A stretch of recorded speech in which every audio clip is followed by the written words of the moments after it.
సున్నంబట్టివాడ పరిసర ప్రాంత భక్త మహాశైలారా అభయాంజనేయ స్వామి దేవాలయం నిర్మించబడి కళ్యాణ మహోత్సవాన్ని ప్రతి ఏటి కంటే కూడా ఇంకా అంగరంగ వైభవంగా నిర్వహించకు ఇక్కడ తీసుకొని ఆలయం వద్దకు చేరుకొని ఈ యొక్క కళ్యాణ మహోత్సవంలో పాల్గొని స్వామివారి కృపకు పాత్రలు కాగలరు.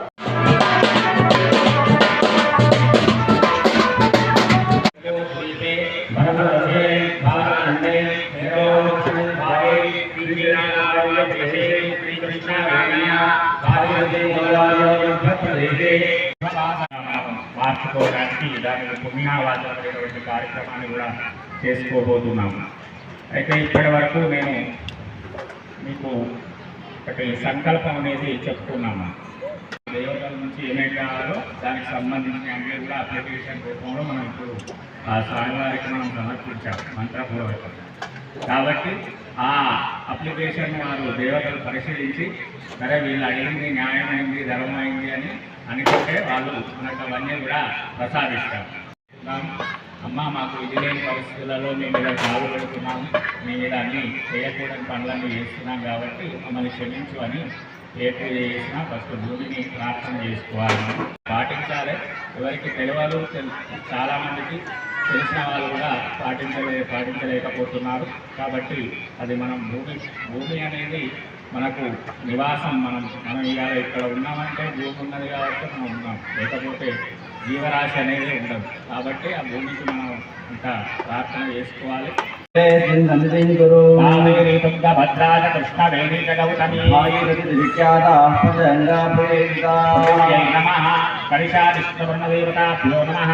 గంధ అక్షత నీలలోక పుష్పం వేయండి. పుష్ప ధూప ధూప దీప నైవేద్య సంపూజ్య సంప్రోక్ష కలశం నీళ్లను అందులో ఉన్న మామిడాకులతోటి మీరు తెచ్చుకున్న సామాగ్రి మీద చల్లి మీ శిరస్సు పైన చల్లుకోండి.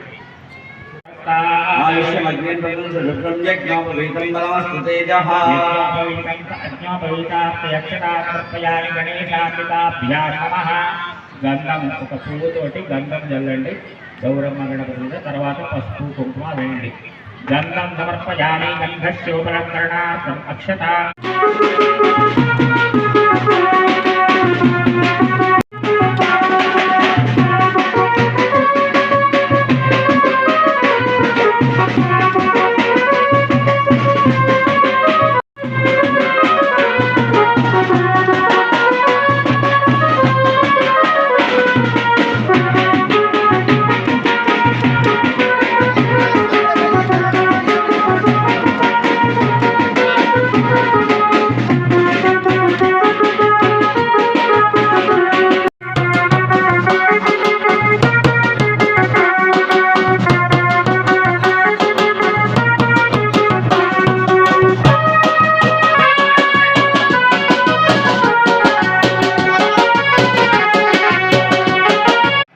కార్యక్రమం పూర్తయ్యేంత వరకు శ్రీరామ రక్ష మీకు ఉండాలని చెప్పేసి ఈ యొక్క కంకణ ధారణం కార్యక్రమం చేశాము. అయితే ప్రతి సంవత్సరాల నుంచి ఈ యొక్క కళ్యాణ మహోత్సవాన్ని మనం చేసుకుంటూ వస్తున్నాం. మనకెందుకు మనం ఆయనను దేవుడిగా పూజిస్తున్నాము, మనం ఎందుకు ప్రతి సంవత్సరం ఈ కళ్యాణాన్ని ఇంత పెద్ద ఎత్తున చేస్తున్నాము. అన్ని దేవతల కళ్యాణాలు జరుగుతాయి దాదాపుగా, కానీ ఒక ప్రత్యేకత ఉన్నది. ఎందుకు అనంటే శ్రీరామచంద్రమూర్తి శ్రీ మహావిష్ణు యొక్క అవతారము ఇదందరికీ తెలిసినటువంటి ఆ ధర్మాన్ని సంస్థాపన చేయడం కోసము అవతారాలు స్వీకరిస్తామని స్వయంగా ఆ భగవానుడు మనకు చెప్పి ఉన్నాడు.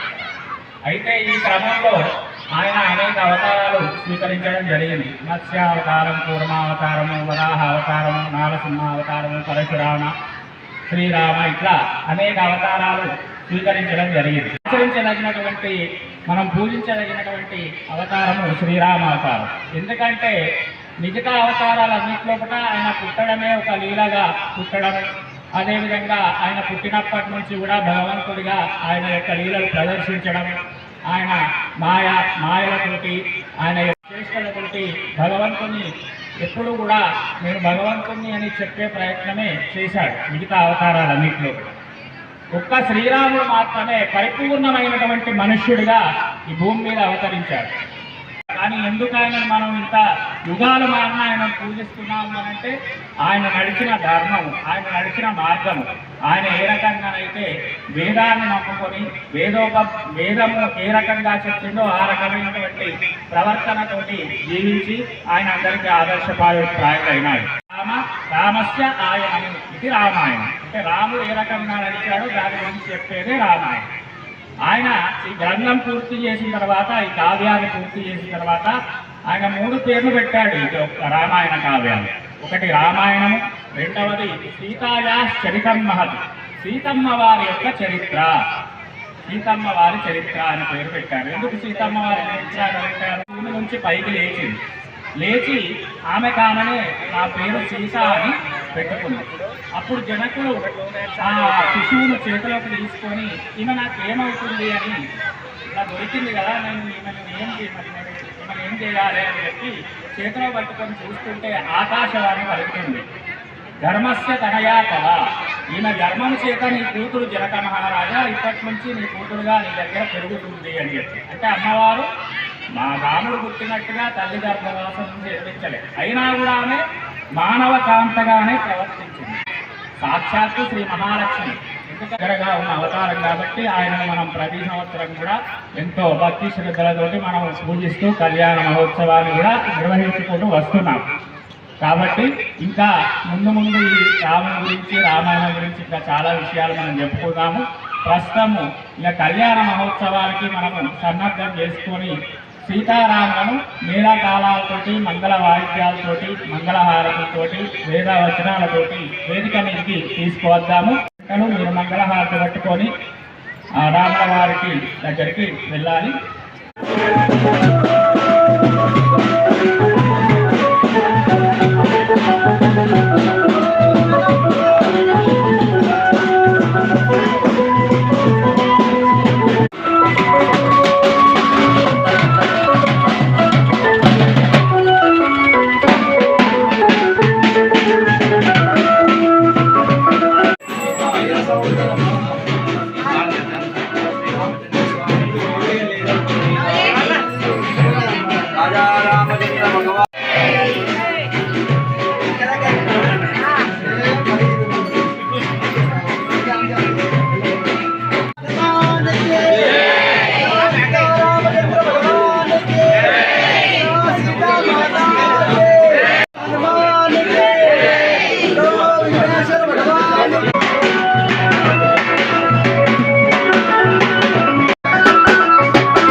శ్రీరాఘవం దశరథాత్మజమప్రమేయం సీతాపతిం రఘుకులాన్మయరత్నదీపం.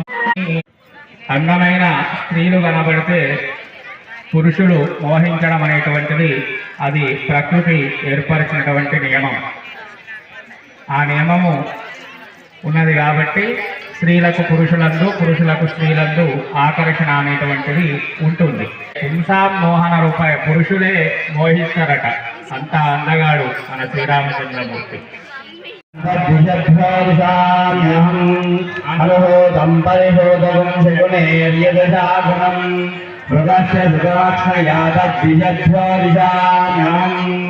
ఆరాతే అగ్నిరః పరశురస్తుతే వివాదే ద్వావివర్షద స్వస్తితే వనస్పదే స్వస్తి మే. రామం మీద భక్తితోటి తెలిస్తే చెప్పాలి. యూట్యూబ్ చూసి ఫోన్ చూసి చెప్పడం అనేది కరెక్ట్ కాదు. ఎందుకంటే తెలిస్తే చెప్పండి, తెలియకపోతే తెలుసుకోవాలి. అంతే ఉద్దేశంతో ఈ కార్యక్రమాన్ని చేసుకోవడం జరిగింది. సరైన సమాధానం చెప్పిన వాళ్ళకు ఒక చక్కటి బహుమతి కూడా మనం కార్యనిర్వాహకులు ఇక్కడ ఏర్పాటు చేశారు. కాబట్టి మధ్య మధ్యలో నేను అడుగుతుంటాను, సమాధానం తెలిసిన వాళ్ళు ముందుకు వచ్చి చెప్పచ్చు. హనుమానికి ఓం మేళం ఓం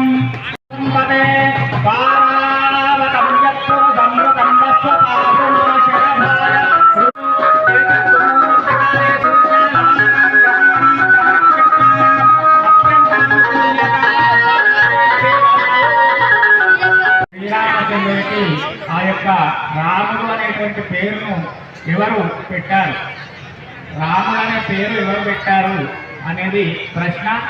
ఆలోచించి సమాధానం చెప్పండి. ఉపనయనప్పుడు తండ్రి వేస్తాడు, బ్రహ్మచర్యాశ్రమం స్వీకారమప్పుడు మొదటి యజ్ఞోపవీతం, వివాహం జరిగేటప్పుడు రెండవ యజ్ఞోపవీతం మామగారు వేస్తారు. అట్లా ఇప్పుడు స్వామివారికి ద్వితీయ యజ్ఞోపవీత ధారణ పూజా కార్యక్రమం జరుగుతున్నది. యజ్ఞోపవీత దేవికి, సీతామాతాకి, పవనసుత హనుమానికి, శిరోర్వాహవే సహస్రనామ్నే పురుషాయ శాశ్వతే సహస్రకోటి యుగధారిణే నమః. ఓం శ్రీ రామచంద్ర పరబ్రహ్మణే నమః. పురస్తాద్ ఆయుష్యమగ్రియం ప్రతిమంచశుక్రం యజ్ఞోపవీతం బలమస్తు తేజః.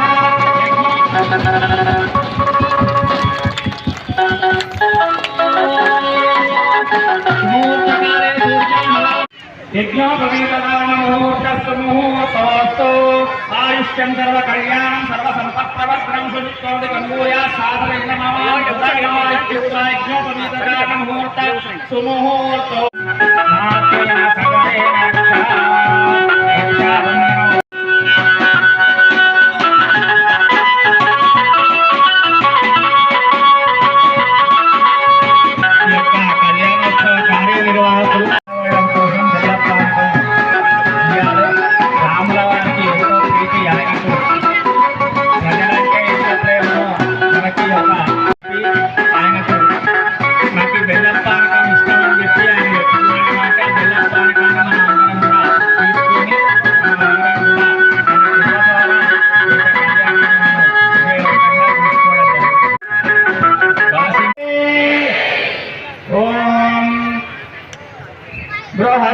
మేళం బృహత్సామోజస్వీరముగ్రవీరము ఇంద్రస్తోమేన పంచదశేన మధ్యమిదం వాదేన సగరేణాక్ష రక్షాబంధన ముహూర్త సుముహూర్తం. రక్షాబంధన ముహూర్త సుముహూర్తమస్తు. రాముని గురించి రామనామం ఎవరు చెప్పారు, ఎవరు పెట్టారు అనేటువంటి ప్రశ్నకు సమాధానం మనకు దొరికింది. వశిష్ఠ మహర్షి యొక్క రామనామాన్ని ఉంచాడు. ఎవరైతే ఇంటికి సంబంధించినటువంటి గురువులు ఉంటారో, పెద్దలు ఉంటారో వాళ్ళని సంపాదించి పేరు పెట్టుకోవాలి. అంతేగాని మన ఇష్టం వచ్చినట్టు మనం పేరు పెట్టుకోవడం అనేది సరైన పద్ధతి కాదు. మనకు రామాయణం నేర్పిస్తుంది ఇటువంటి విషయాలు. కాబట్టి రామాయణం చదువుకోవాలి అందరూ కూడా. అయితే ఈ వశిష్ఠ మహర్షి యొక్క పిల్లవాడు పుట్టిన తర్వాత రానంటే ఓం నమో నారాయణాయ నమః అనేటువంటి అష్టాక్షరి మహామంత్రం లోపల 8 అక్షరాలతో ఉన్న మహామంత్రము ఆ నారాయణమూర్తిది. ఈ రామ శబ్దం చెప్పడంతో, రామనామం చెప్పడంతో లోపల ఉన్నటువంటి పాప రాశి రానంగానే మొత్తం దగ్ధమైపోతుంది. మా అనగానే ఆ నోరు మూసుకొని ఎటువంటి ఆ పాపరాశి లోపలికి ప్రవేశించకుండా అడ్డుపడుతుంది. అంత గొప్పది రామనామం. జై శ్రీరామ, జై శ్రీరామ.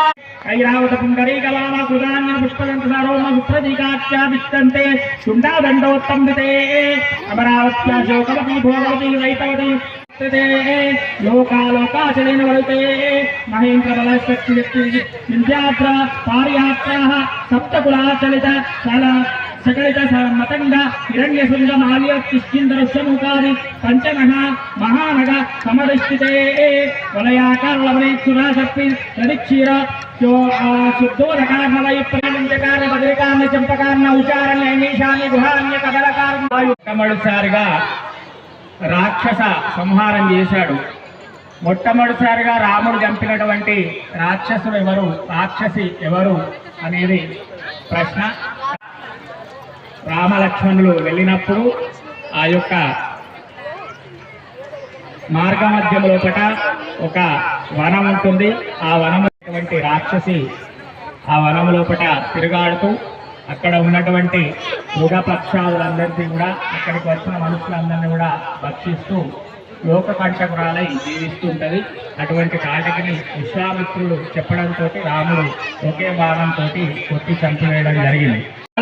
సావధాన శ్రీరామపత్ని జనకస్య పుత్రి సీతాంగరి కోమలాంగి రాజీవనేత్రి రఘువీరపత్ని వధూవరాభ్యాం వరదా భవంతో సావధాన దేహి వదనాభిరాజనయుతం కామం సకామం కృతం విఖ్యాతం భువనత్రయే హరదనుర్భగ్నే కృతం లీలయా విశ్వామిత్ర పరాశరాది మునిభిస్తన్నిధానా పురస్తరం సురగురోర్విప్రాశిషానుగ్రహో వాక్కోకం కణబంధనం దయగుణం మాంగళ్యసూత్రాన్ భారతీయ రమా పార్వతీ సహిత హంసగరుడ వృషభ గరుడ వాహనానాం స్వచ్ఛందనారావిదాం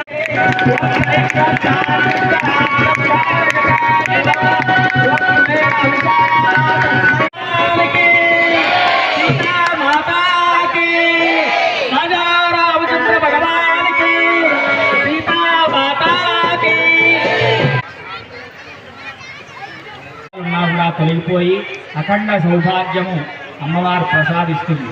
కాబట్టి సీతమ్మవారి మాంగళ్యం అంత గొప్పది. అమ్మవారి యొక్క మంగళసూత్రానికి ఒక ప్రత్యేకత ఉన్నది. అమ్మవారి అనుగ్రహం ఎల్లవేళలా ఉండాలని సీతారామచంద్ర తరఫున ఆశీర్వచనాన్ని అందజేస్తున్నాం. మాంగళ్య దేవతాభ్యో నమః గంధ పుష్పాక్షతైరభ్యర్చ. సంబంధించి మరొక ప్రశ్న. మాతాకి ఓం రక్షణ హేతునా కంటే బంధాని శుభగే సంజీవ శరదాంకతమో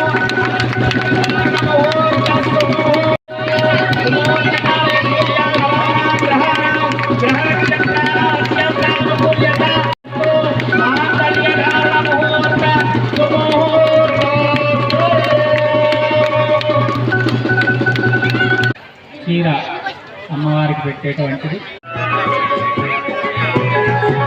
సీతమ్మవారి యొక్క ఊరి పేరేంటి? ఊరి పేరు చెప్పండి. సీతమ్మవారు ఏ ఊరిలో ఉంటుంది అడిగాను, చెప్తున్నా. Very good, very good. చాలా చక్కగా చెప్పాడు చిన్నపిల్లవాడు.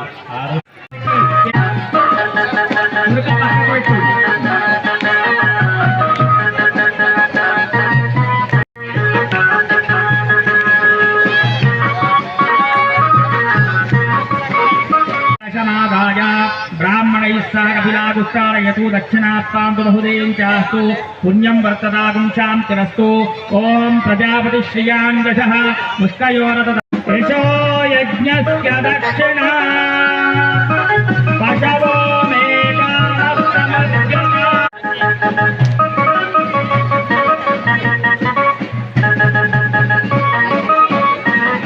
దేవాలయ పరిసర ప్రాంతంలో ఉన్నటువంటి భక్తులు, ఔత్సాహికులైనటువంటి కొందరు పిల్లలు చక్కటి ఒక తలంబ్రాల పాటను స్వామివారికి పాడడానికి సిద్ధంగా ఉన్నారు. వాళ్ళు ఈ తలంబ్రాల కార్యక్రమం జరిగేటప్పుడు పాట పాడాల్సిందిగా వారికి చెప్తున్నాను, విజ్ఞప్తి చేస్తున్నాను.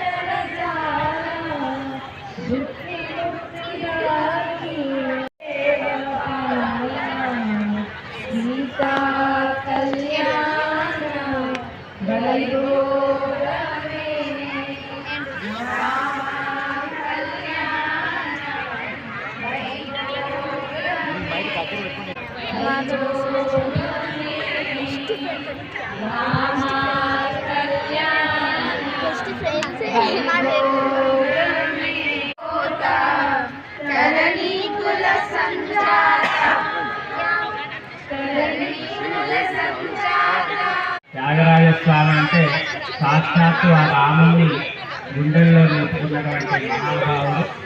ఆయన జీవితాంతం వరకు కూడా రామనామాన్ని జపిస్తూ రామంలో ఐక్యమైపోయినాడు. అంత గొప్ప వ్యక్తి త్యాగరాజ స్వామి కృతులు. వారి పురోహితులు వేసిన ఆ బ్రహ్మముడిని అందరూ ఒకసారి తిలకించండి, నమస్కారం చేసుకో. రామచంద్ర భగవానికి, సీతామాతాకి, బ్రహ్మ గ్రంథిధారణ ముహూర్తస్సు ముహూర్తోస్తు. తదంగ పుష్పమాలికా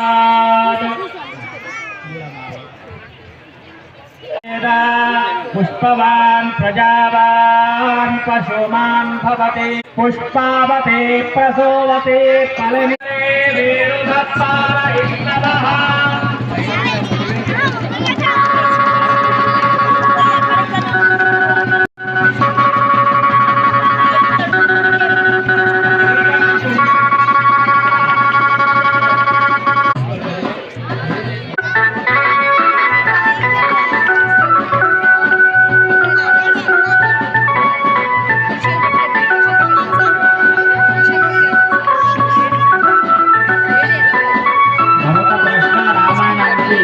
పిల్లలు సిద్ధంగా ఉండండి. చాలా సంతోషం.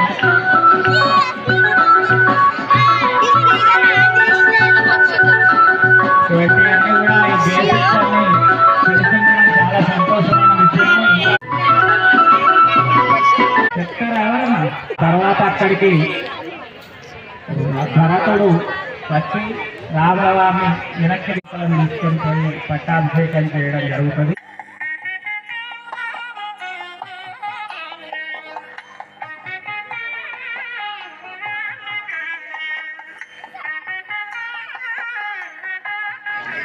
పంచావృతాలు కొబ్బరికాయ స్వామివారికి సమర్పించండి. ఓం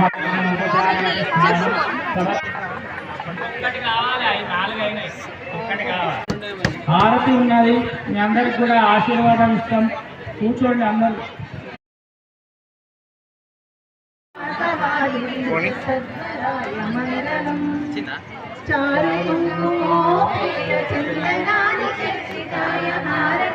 శోభితాయ భూరి మంగళం తులసీ వనమాలికాయ జలద సదృశదేనాయ చారు మంగళం దేవలీ పుత్రాయ దేవలీ మూర్తమాయ చాపజాత గురువరాయ భవ్య మంగళం మంగళం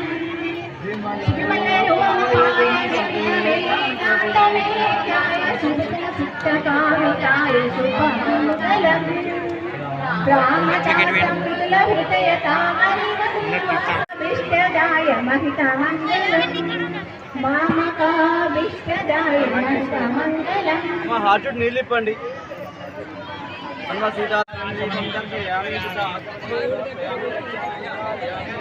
నమస్కారం. రాజా రామచంద్ర భగవానికి.